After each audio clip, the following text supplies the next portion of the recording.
If you aren't willing to practice forgiveness, and I mean real forgiveness, I can't tell you how many models of prison ministry I've seen where a group will come in from a church and they're well-meaning, and they'll start meeting with the guys and women on the inside, and with the minimum security folks, you can meet in the chapel and you can build relationships and you can have programs, and they start to understand, oh my God, this could be my son, right? This could be my neighbor. This could be, but wow, they violated the laws of the land. Therefore, brother, I'm going to teach you how to be free on the inside, right?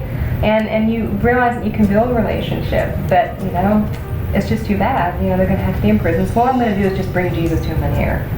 That is, this is a gospel that tears down walls and brings freedom to the captive. Mm-hmm. And not just an interior freedom, which of course is the most important sort of freedom, but it's not just that, because there's nothing dangerous about that to systems.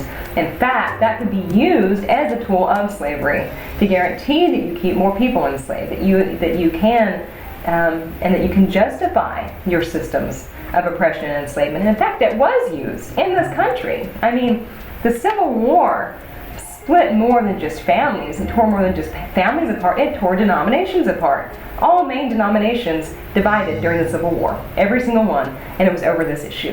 What does this mean? Do we really mean freedom to the captives or not? And if that is what we mean, and then we have to ask ourselves, are we going to practice restoration? Are we going to commit ourselves to working toward restorative communities and restorative justice? Are we going to practice freedom? Are we going to practice costly grace that Bonhoeffer talks about, and not cheap grace?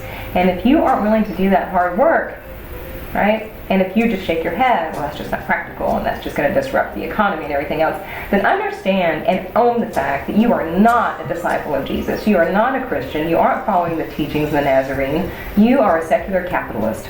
Be honest about it and embrace it.